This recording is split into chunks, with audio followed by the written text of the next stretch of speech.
to you, Nyamori, and ask you, this drama is really uncalled for. There is, of course, the Constitution they really need to abide with, but the resolution they've made not to appear. Do you think that is the right way to actually handle this particular situation? Dibal, the drama may be exciting, but it is probably a facade that is covering a constitutional crisis, a serious constitutional crisis.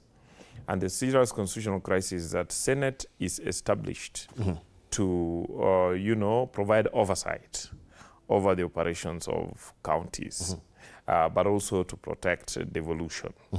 And that governors should then be able to submit themselves to the authority of Senate.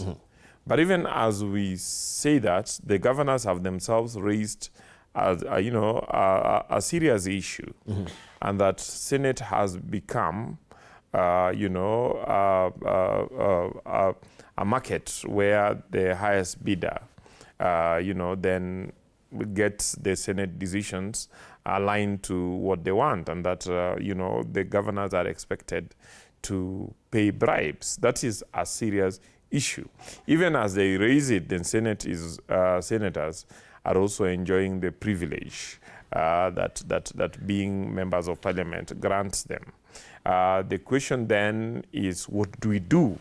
The governors then respond by acting as trade unions, the county, the council of governors that should necessarily not be seeking to protect governors from accountability, but should be improving relationship between governors and the other national institutions, have started acting like a trade union that are protecting their members.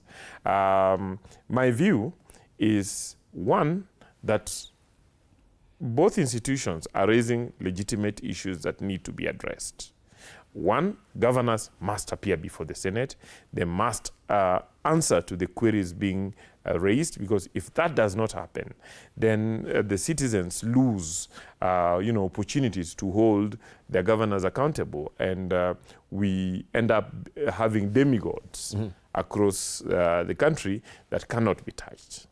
But then the issues that the governors have raised, and that is the issue of corruption in the Senate, need to be investigated. And in my view, it behoves the leadership of the Senate to strip the mentioned senators of any privilege that they might have with regard to these allegations, and have these matters investigated both within the Senate, but also referred to EACC and DCI, so that they investigated, and if there are senators that are found culpable, then they are dragged to court and charged, and if found guilty, taken to jail.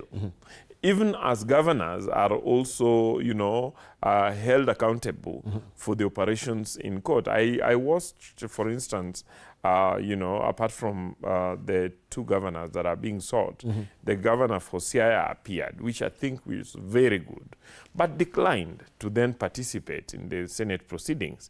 And, the Senate committee had to adjourn, which is still a problem, because even as he purged what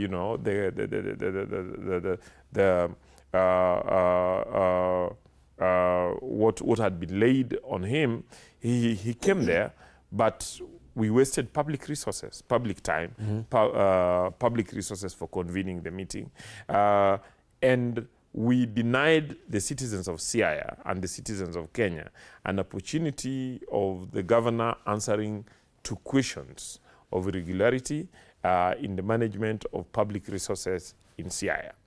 So in my view, we need to approach both concurrently by ensuring that governors appear, and I think this move is important, but I don't think it needed to be dramatized. I'm thinking that the National Police Force service is able to trace a governor. But what do you do where there's a warrant of arrest? Because they issued this warrant of arrest. They pronounced it. So they were just carrying out their... I agree. Their beautiful obligation. My view is that it was possible for them to carry out this thing without too much drama and avail the governor. Because I'm sure that the governor cannot disappear into, into the air and not be traced by the police service. So, but I am not sure that,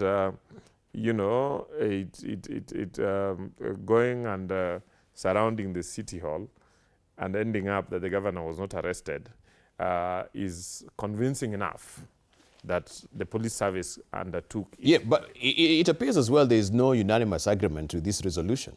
If you have Governor now Orengo appearing, we had the Governor of Kiambu also appearing, and yet they've come giving a statement as a Council of Governors that none of us, we've unanimously agreed will appear before the Senate. Then some appear, some they don't. I mean, we get confused at the end of the day. What do you think?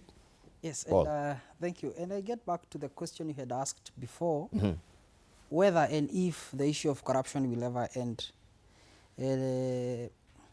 It's ironical that a governor is being summoned to answer all allegations of corruption, and then because of allegations of corruption as well, he says I can't appear because I'm being asked to do 1, 2, 3. Of course, it puts us in a very confusing or in a very troubling position, because essentially